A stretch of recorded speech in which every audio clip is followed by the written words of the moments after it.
Barack Obama ran for president in 2008 on a simple but deceptive message of hope and change. What his campaign lacked in substance, it made up for in style. In that way, the idea of hope and the promise of change were not concrete proposals by candidate Obama, but facades propped up to allow voters to graft onto candidate Obama their own hopes and aspirations. So the anti-war youth voted for candidate Obama, expecting an anti-war president.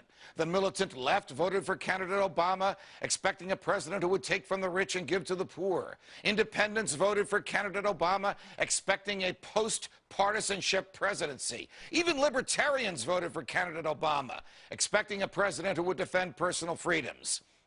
Needless to say, President Obama did not fulfill the promises of candidate Obama. Why? Because each Obama supporter had his own unique idea of what candidate Obama's message of hope and change actually meant. And since candidate Obama's message was murky and malleable, there was hope that each supporter's personal idea of change would be implemented. The campaign was a brilliant fraud.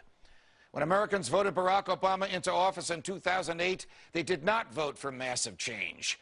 They voted for a message tailored to make them think that they were voting for exactly the change that each voter wanted. If Barack Obama had run an intellectually honest campaign on substantive changes and reform, he wouldn't have won. For the same reason that because Ron Paul is campaigning on substantive change and profound reform, the establishment says he can't win. Here's the dirty little secret about change in government.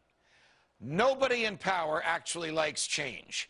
That's why the profound truism about change is that the more things change, the more they stay the same. Because change is so hard and so slow and faces so much opposition from those in power. At the outset of the Revolutionary War, no more than a third of the colonists actually supported revolution. Now, that doesn't mean that the other two-thirds thought that British rule was good for them or even better than the alternative.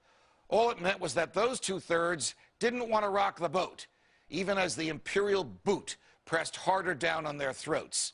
If it weren't for a small slither of American colonists who were revolutionaries, considered at that time to be radical and out of touch and dangerous, and who were willing to rock the boat, we'd all still be part of the British Empire. Even among the revolutionaries, the idea of change was not unequivocally embraced. Alexander Hamilton and his big government faction actually wanted George Washington to become a king. So some of them were trying to recreate here in America exactly what they had rejected from Britain. Why? Because change scares people in power. They cannot imagine their lives without the power. Today, the tides of change are stronger than they've been in a generation. The establishment is doing anything it takes to stem those tides. That didn't happen 4 years ago with Barack Obama. At the beginning of his presidential campaign, he had to fight the Clinton machine. But at some point, he won that machine over, and the Democratic establishment embraced him. Because Barack Obama never really represented a threat to the establishment. 3 years into his fight whatever war he wants, kill whatever American he wants, give away whatever cash he wants, regulate whatever behavior he wants regime, we know that Barack Obama represents business as usual for the establishment. Compare that to Ron Paul. Even if Ron Paul won every primary from South Carolina tomorrow to the New Jersey and California primaries in June, he wouldn't be embraced by the establishment because no candidate since Ronald Reagan has so threatened the establishment.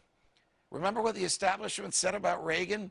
He's radical and out of touch and dangerous. It's the same thing the establishment now says about Ron Paul. What's so dangerous about him? He wants a return to the Constitution.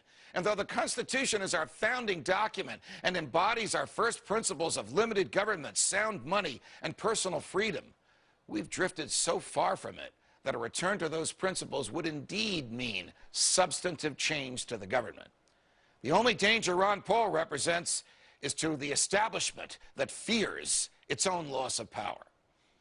It's a sad state of affairs that a simple return to first principles represents fundamental change. But that's where we are today in 2012.